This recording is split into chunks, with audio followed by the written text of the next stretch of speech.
കേസുകളിൽ ജാമ്യം അനുവദിക്കേണ്ടതിന്റെ പ്രാധാന്യം ചൂണ്ടിക്കാട്ടി സുപ്രീം കോടതി. കള്ളപ്പണം വെളുപ്പിക്കൽ കേസിലാണെങ്കിലും ജാമ്യം നൽകുന്നതിനാണ് പ്രാധാന്യം നൽകേണ്ടതെന്നും ഒഴിവാക്കാനാകാത്ത സാഹചര്യത്തിൽ മാത്രം ജയിൽവാസം മതിയെന്നും സുപ്രീം കോടതി വ്യക്തമാക്കി.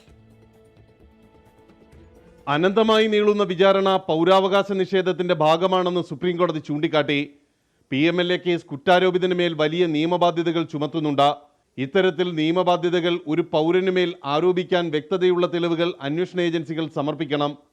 അങ്ങനെ സമർപ്പിക്കുന്ന പ്രഥമദൃഷ്ട്യാ വസ്തുതാപരമായ തെളിവുകൾക്ക് മാത്രമേ കുറ്റാരോപിതന് ജയിൽവാസം സാധ്യമാക്കാനാവൂ. ഇതിലുപരി സംശയത്തിന്റെയോ ആരോപണത്തിന്റെയോ പേരിൽ പൗരന്മാരെ ജയിലിലടയ്ക്കാൻ PMLA നിയമമാണെങ്കിലും അന്വേഷണ ഏജൻസികൾക്ക് അവകാശമില്ല. PMLA ആക്ടിലെ സെക്ഷൻ 24 ഇക്കാര്യത്തിൽ വ്യത്യസ്തമല്ലെന്നും ജസ്റ്റിസ് BR ഗവായിയും KV വിശ്വനാഥനും അടങ്ങുന്ന ഡിവിഷൻ ബെഞ്ച് വിധി പ്രസ്താവനയിൽ പറഞ്ഞു.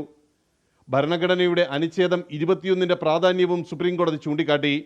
PMLA അടക്കമുള്ള ഏത് കേസിലാണെങ്കിലും ജയിലല്ല ജാമ്യമാണ് നിയമമെന്ന് സുപ്രീം കോടതി ചൂണ്ടിക്കാട്ടി. അനന്തമായി വിചാരണ നീളുന്ന കേസുകളിൽ ജാമ്യം നിഷേധിക്കൽ ഏറ്റവും കടുത്ത മൗലികാവകാശ ലംഘനമാണ്. PMLA കേസിൽ ജാമ്യം നിഷേധിച്ചുകൊണ്ടുള്ള ജാർഖണ്ഡ് ഹൈക്കോടതിയുടെ ഉത്തരവിനെതിരെ പ്രേംപ്രകാശ് എന്ന പ്രതിയടക്കം സമർപ്പിച്ച അപ്പീലിലാണ് സുപ്രീം കോടതിയുടെ ഉത്തരവ്.